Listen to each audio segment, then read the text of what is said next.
Vamos lá.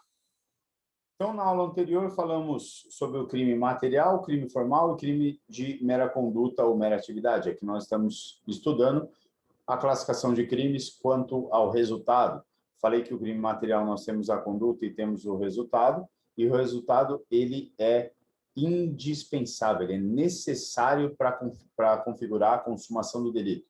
No crime formal nós temos a conduta, temos o resultado, e o resultado não precisa acontecer para configurar o crime, tá? O exemplo do crime material, artigo 121 do Código Penal, dentre outros.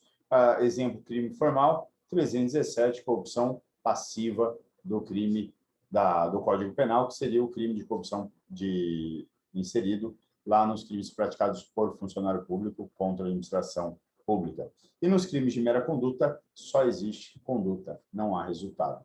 Por exemplo, ato obsceno. Outra classificação, crime próprio, nós temos o crime comum e o crime de mão própria. Aqui, você pode colocar que é a classificação de crimes quanto ao sujeito, quanto ao sujeito ativo. Quanto ao sujeito ativo, certo? Quem pratica. O sujeito ativo é aquele que pratica o delito. Aqui o legislador, quando fala de crime próprio, quando a gente tem um crime próprio, o legislador ele estabelece que tem que ter uma condição especial do cara que pratica o crime. Como assim?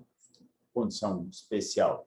O cara que pratica o crime tem que ter algo a mais. Por exemplo, falei para vocês do crime de corrupção passiva. O crime de corrupção passiva está inserido dentro do capítulo que trata dos crimes praticados por funcionário público contra a administração pública. Nesse capítulo inteiro, se tem crime próprio. Crime próprio de quem? Do funcionário público. Isso é crime próprio. O crime de infanticídio é um crime próprio da mãe. É um crime próprio da mãe. Tá? Nós temos, por exemplo, no tráfico de drogas, o crime de receitar uma droga ilícita ou vencida, ou que a pessoa não precisa, tá? Isso é crime próprio de médico ou de dentista. Então, existem vários crimes que são próprios de alguém que tem uma condição especial. Certo? Isso é crime próprio. O legislador estabelece uma condição especial do sujeito ativo. Já o crime comum é aquele crime que pode ser praticado por qualquer pessoa, a maioria dos crimes. Crime comum são aqueles crimes que podem ser praticados por qualquer um. Homicídio. Tem que ter uma condição especial para praticar homicídio? Não. Qualquer pessoa pratica. O roubo, qualquer pessoa. O furto, né? O aborto. A não ser o autoaborto, que é o 124, que é praticado pela gestante. Aí sim. Tá? Mas o aborto do 125, 126, o aborto praticado por terceiro. Esse terceiro pode ser qualquer pessoa, mesmo só a gestante que não. Tá? O crime de desacato, qualquer pessoa pode praticar. Inclusive o funcionário público. Tá? Então, crime comum, qualquer um pratica. São aqueles que qualquer um pratica. Crime de mão própria. Aqui, o legislador ele não só estabelece uma condição especial, mas ele determina que tem que ser praticado pelas próprias mãos daquele sujeito. Por exemplo, para não confundir com crime próprio. O crime próprio, se eu sou policial, solicito uma vantagem devida para deixar de praticar um ato de ofício, eu cometo o crime 317, corrupção passiva. Se eu tenho um amigo que não é policial, né, o Joaquim, e eu falo, Joaquim, vem cá, você sabe que sou policial, né? Vamos ali cometer uma corrupção passiva. Vamos solicitar uma vantagem devida. Então, nós dois solicitamos, ou mesmo, eu falo, não, Joaquim, na hora que chega lá, você fala para o cara, ó, a gente solicita a vantagem devida porque meu amigo aqui é policial. Né? Então, a gente deixa de prender você. Ele, o Joaquim, que não é policial, responde por corrupção passiva, que é crime de funcionário público. Mas por que ele responde? Porque é um crime próprio e não crime de mão própria. O crime próprio, ele acaba sendo transferindo, por exemplo, para o Joaquim, Se ele souber da minha condição, eu falei para vocês, ó, ele sabe que eu sou policial. Ele sabia da minha condição e agiu como se policial fosse também. Ele também responde por esse crime próprio. O crime só pode ser praticado por mim, ou se eu estiver junto, né? E a pessoa sabendo da minha condição e agindo junto comigo, como se policial fosse. Já o crime de mão própria, eu estando do lado dele, colocando ele para fazer, não rola, ele não responde. Por exemplo, o falso testemunho. O Joaquim viu eu cometendo um crime, tá? Ele viu eu cometendo um crime. Só que, na hora, ele vai servir como testemunha no processo, e ele chega lá e mente. Ele fala, não, o Eric não cometeu crime, não. Não fez nada disso, ele nem estava lá. Ele responde por falso testemunho, um crime de mão própria. Agora, vamos imaginar que ele acha um sujeito muito parecido com ele, no corredor ali do fórum, muito idêntico, e ele paga o cara. Ó, faz o seguinte, não precisa pagar, tá? Tô dando só... Ele fala, ou convence o cara, fala, ó, faz o seguinte, pois faz um favor para mim, uma ajuda aí.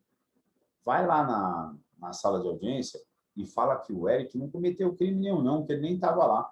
E o sujeito vai lá, senta lá na cadeira testemunha e fala, não, o Eric, na cabeça dele, ele está pensando, nem sei quem é. O Eric não cometeu, não, nem estava lá. Esse cara responde por falso testemunho? Não. Porque o crime de falso testemunho é um crime de mão própria, só pode ser praticado pelaquela testemunha. Só isso.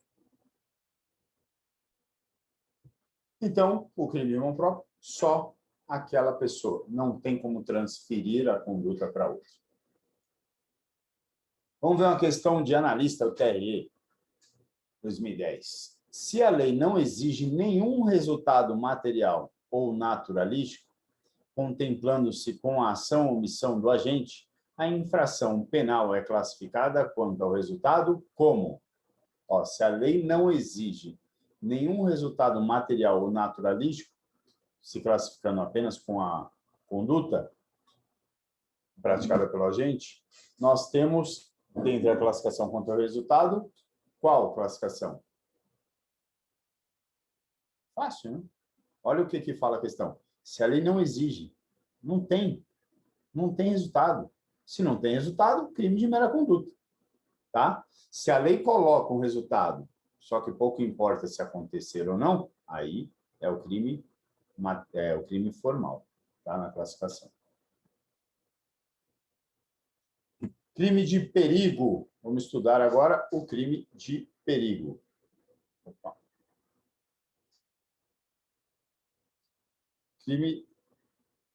Pronto. Crime de perigo, a lei, o artigo, ele prevê um comportamento que já traz um perigo de dano ao bem jurídico protegido. Já nós temos essa divisão do crime de perigo abstrato e o crime de perigo concreto, tá? Então, de novo, o crime de perigo, todos os crimes de perigo, a lei ela já prevê um comportamento que já causa uma preocupação. É muito provável um perigo, tá? Ou se tem o perigo só de acontecer. Por exemplo, o cara está dirigindo embriagado. O cara está doido. Nós temos um crime de perigo. Ou o cara está sem a CNH. Sem a CNH, 309. Sem habilitação, nós temos um crime de perigo. Né? Sem habilitação, não tem um perigo em concreto, mas tem o perigo em abstrato. Né? Certo? O perigo ele não precisa ser demonstrado, não precisa acontecer alguma coisa, já está presumido. Eu acho que no exemplo ele deu uma invertida. Né? No caso 306 do Código de Trânsito Brasileiro, no caso do cara estar dirigindo embriagado ou sob o efeito de substâncias que acaba causando dependência, né? Deixando o cara loucão, como drogas, por exemplo. Não precisa acontecer nada, o perigo já está demonstrado. E nós temos também, aí agora no caso sem dirigir sem CNH, o perigo precisa ser demonstrado, precisa configurar, né, o perigo de forma concreta para configurar o crime. Então, existem crimes que não precisa ser demonstrado, você já olha e fala, vai dar merda, não é verdade? É o crime de perigo abstrato ou presumido. Aqui um recurso ordinário, né, do STF, eu coloquei alguns aqui só para explicar os crimes de perigo, que é bem interessante. Olha só o que fala esse recurso.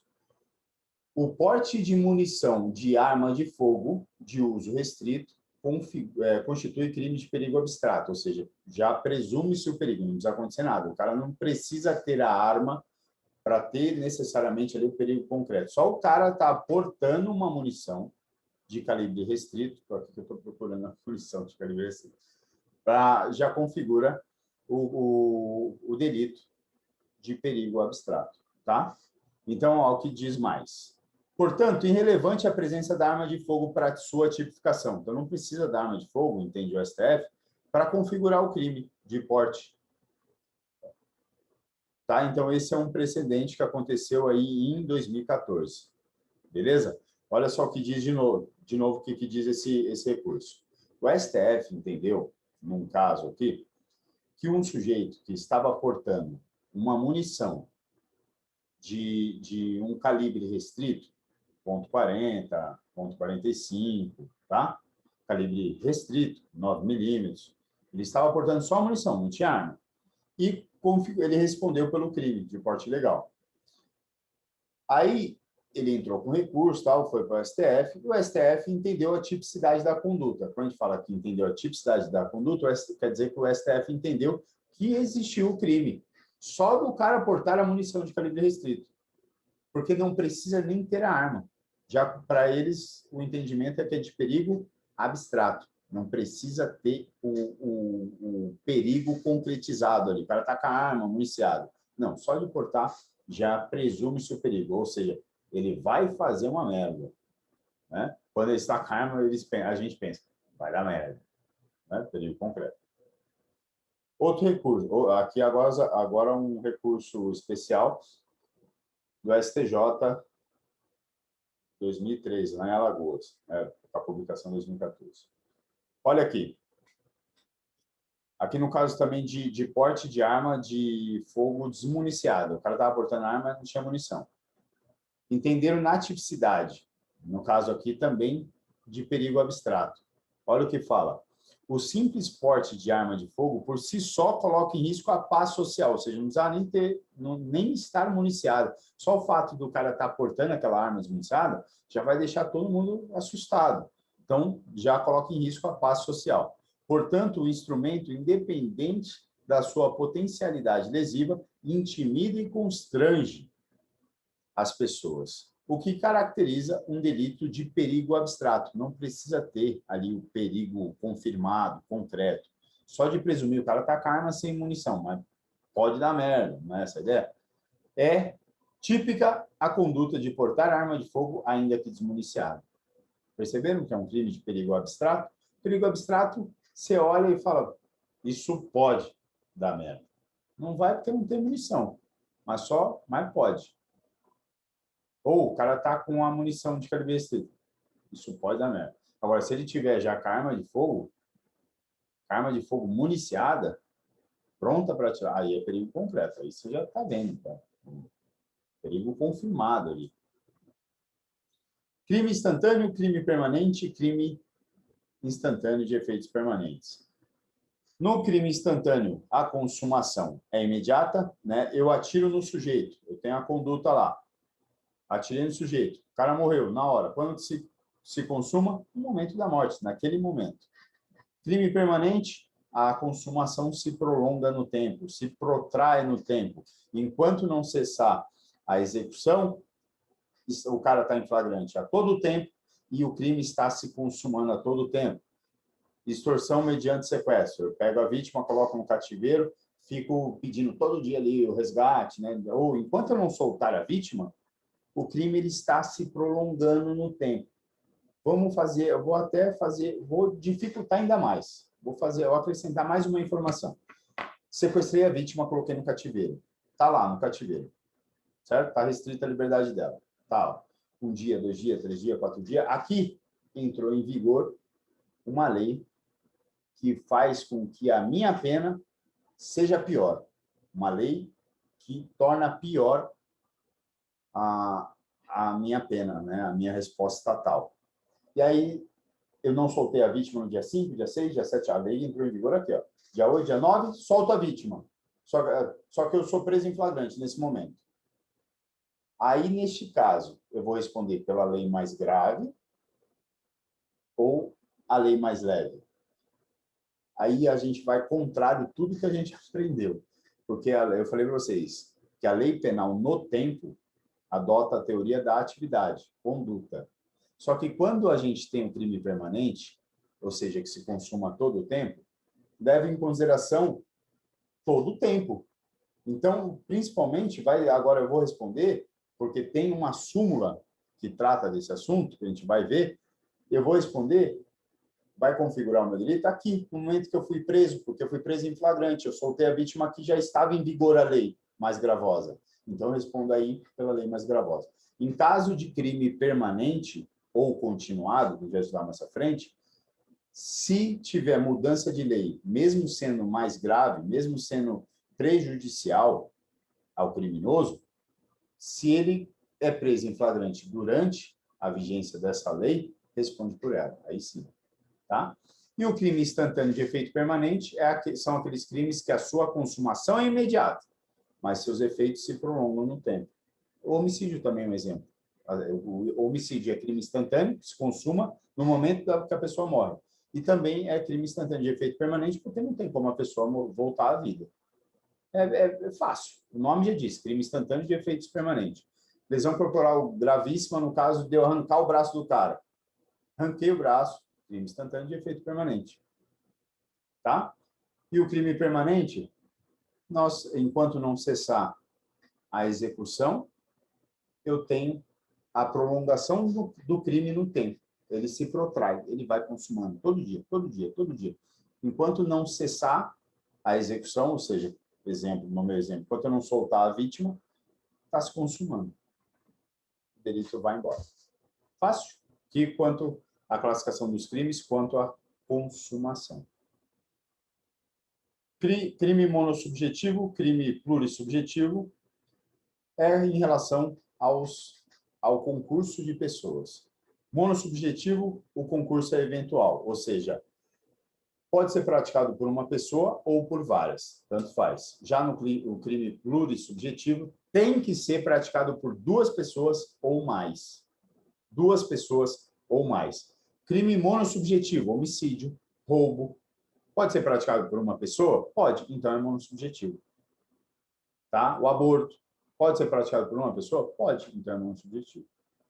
O infanticídio, a participação, suicídio, lesão corporal, a maioria dos crimes são monossubjetivos. Mas existem crimes, poucos, mas existem, que são plurissubjetivos ou de concurso necessário.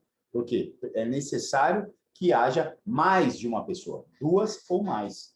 Concurso necessário. Exemplo, associação criminosa. Associação criminosa está previsto no 288 do Código Penal e configura quando 3 pessoas ou mais associam-se para a prática de infrações penais. Ou seja, eu e mais 2, no mínimo, nos associamos, nos reunimos para praticar uma infração penal. Junto a nós, você fala, vamos cometer um roubo, a gente sai para roubar.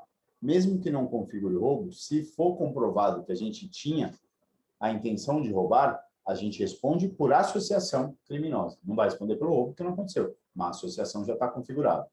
Associou, reuniu. Vamos praticar o roubo, estamos planejando, a polícia entra. Está configurado. Associamos. Quando que se configura o crime? Quando consuma. Quando se associa para praticar um delito, para a gente se organizar para praticar um crime ou uma infração penal.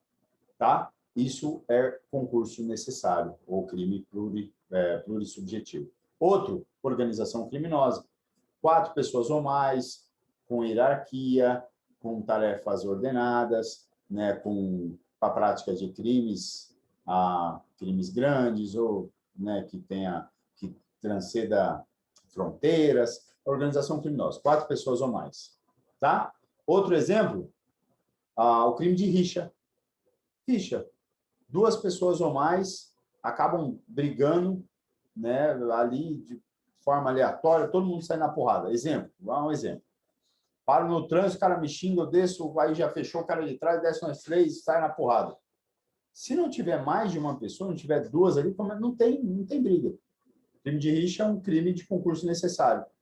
Certo? Outro exemplo, bigamia. Bigamia precisa de 2 pessoas. O cara é casado, tem amante, aí ele se casa. Se não tivesse amante, não teria o crime de bigamia. Né? Que aí a gente trata aqui, ó, de condutas paralelas, convergentes ou contrapostas. Não precisa copiar isso aqui porque não cai na prova, tá? Mas é só título de curiosidade. Condutas paralelas. Associação criminosa, organização criminosa, todo mundo concorrendo para a mesma coisa. Tá todo mundo fazendo a prática do mesmo crime. Convergente. Rixa. E contrapostas, bigamia. Ah, isso aqui não precisa saber, não. É para mais até, tá? Tá para mais aqui. Mas só título de curiosidade. Tá? Fácil. Monossubjetivo. Concurso eventual. Pode ser praticado por uma pessoa, pode ser praticado por mais pessoas. Mais uma já basta. Crime plurissubjetivo pode ser praticada por 2 ou mais, por uma nunca. É um concurso necessário. Precisa de 2 pessoas ou mais para a prática do delito.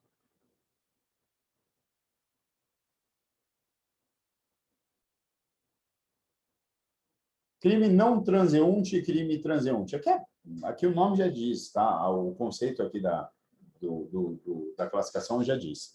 Crime não transeunte, só toma cuidado que é o contrário. Ó. Crime transeunte não deixa vestígios. Ó, crime transeunte não deixa vestígios. Crime não transeunte deixa. Tá? Só cuidado que você inverte, dá para não confundir no dia da prova. O que é um crime transeunte? Aquele que você não vê elementos informativos, não vê coisas que podem ser analisadas, né? Materiais que podem ser palpáveis, analisados pela perícia, para juntar ali no inquérito, não tem arma, não tem digital, não tem sangue, não tem faca, não tem papel, não tem nada. Exemplo, injúria. Eu xingo o sujeito. Cadê o vestígio? Se foi no ar. Né? Ô, corno! Não tem vestígio. Crime não transeunte, que deixa vestígio. Homicídio, olha o corpo. Lesão corporal, olha a marca. Roubo, olha a arma. Olha a câmera. A arma, a faca. Né? O crime de aborto, olha o feto. Tá? Então, esse é bem tranquilo. Crime transeunte, você vai lembrar que é o contrário aqui. Né? Crime transeunte não deixa vestígio. Crime não transeunte deixa vestígio. Crime permissivo, crime aberto. Crime permissivo são aqueles que a própria lei, né, os tipos, trazem uma liberdade de ação. Ou seja, você praticando, a lei vai falar assim, ó, você praticando essa conduta, responde por crime e vai ter a pena tal. Só que, se você praticar essa conduta assim, não pratica crime. Isso é um crime permissivo. Aí você vai falar, pô, não estou entendendo nada. O artigo 23 do Código Penal, que nós vamos estudar, traz causas de excludentes de ilicitude. Estado de necessidade, legítima defesa, estrito cumprimento de dever legal e exercício regular de direito. Se você priva a liberdade de alguém, é crime, certo? Só que se você for um particular, ver o sujeito cometendo um crime, você tem a possibilidade do flagrante facultativo que nós vamos estudar no Código de Processo Penal. Você pode prender e amarrar ali a mão do cara para ele não fugir se ele estiver oferecendo risco de fuga ou risco à integridade sua ou de terceiros ou dele próprio. Você pode algemar ele. Está restringindo a liberdade dele, o direito de ir e vir. Mas nesse caso pode. Por quê? Porque você tem o exercício regular de um direito. O Código de Processo Penal 301 te permite. O policial ele tem um estrito cumprimento do dever legal. A lei obriga que ele prenda em flagrante e, se ele estiver oferecendo risco à integridade ou risco de fuga, o policial tem que prender e, neste caso, teria que algemar e é um flagrante compulsório, tem que prender. Ou o sujeito vem me matar e eu utilizo os meios necessários para cessar a injusta agressão. Mato ele primeiro. Legítima defesa. Matar alguém não é crime? É crime. Mas se for para repelir a injusta agressão utilizando os meios moderados, sem cometer excesso, eu tenho o amparo da legítima defesa, que é uma excludente de licitude, que está previsto no artigo 23 e a sua explicação no artigo 25. Então, o artigo 121 fala, matar alguém é crime. O artigo 23 fala, não é crime se for legítima defesa, e a explicação da legítima defesa no artigo 25. É isso que é crime permissivo. Tá? E o crime é aberto daqui a pouquinho, próximo bloco. Um abraço!